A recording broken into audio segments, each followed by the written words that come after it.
Morning সবাইকে। এখন হচ্ছে ভোরবেলা, অনেক সকাল। আমরা কিন্তু এক জায়গায় এসেছি, তো বৃষ্টির ওয়েদারে অনেক কিছু দেখাতে পারলাম না তোমাদেরকে।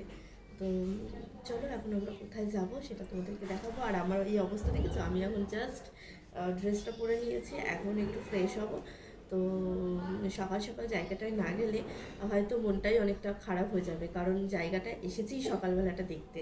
তাই এখন আমি 5 মিনিটে রেডি হব, আর কি কি রেডি হব সেটা তোমাদের সাথে শেয়ার করব।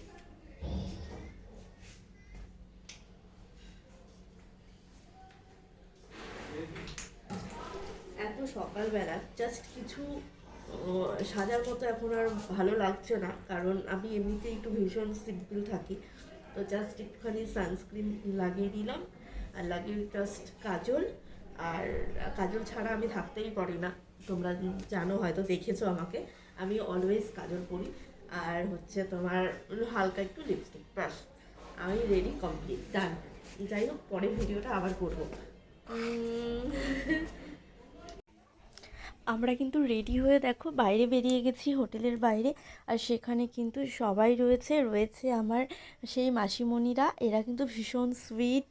তার কারণ কি জানো, এরা মাসি শাশুড়ি হলেও কি কিন্তু মেশে পুরো বন্ধুর মতো। এরা কিন্তু খুব মিষ্টি, আর এরা খুব যত্ন করে আমাদেরকে। বিশেষ করে যত বৌমা আছে বাড়িতে তাদের সবাইকে খুব আদর করে, ভালোবাসে। আর মিলেমিশে আমরা সবাই একসাথে থাকি।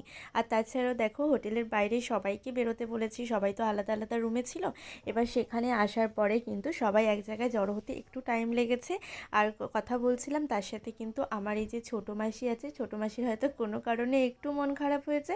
তার জন্য কিন্তু আমি একটু ইয়ার্কি মজা করে কিন্তু মাসিকে হাসিয়ে দিয়েছি। কারণ দেখো, সবাই একসাথে থাকলে একজনের একটু মন খারাপ হলে তো আমাদের ভালো লাগে না, না? আর আমি একটু হাসি খুশি সবার সাথে মিলে থাকতে ভালোবাসি।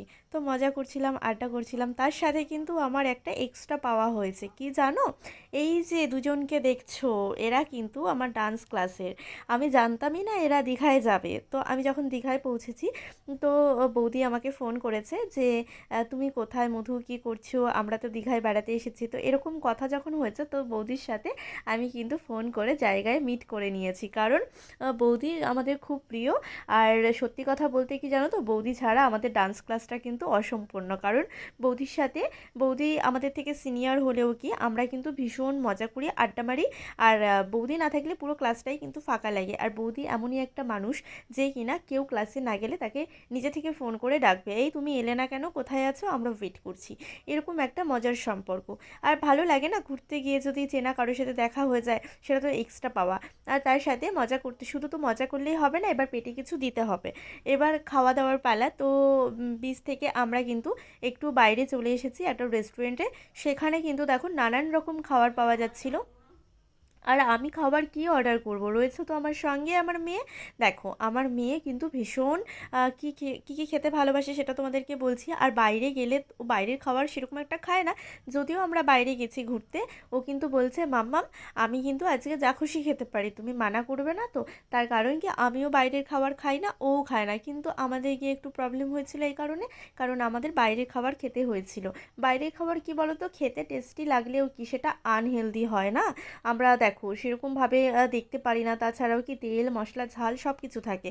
আর আমরা যেহেতু একটুখানি ন্যাচারাল ঘরের খাবার খেতে ভালোবাসি, তার জন্যই কিন্তু ও ডিসাইড করছিল, মাম্মা এটা খাবো। আর ঘুরতে গিয়েও যদি বাড়িতে ডায়েট মেনটেন করি তাহলে আর কি করে।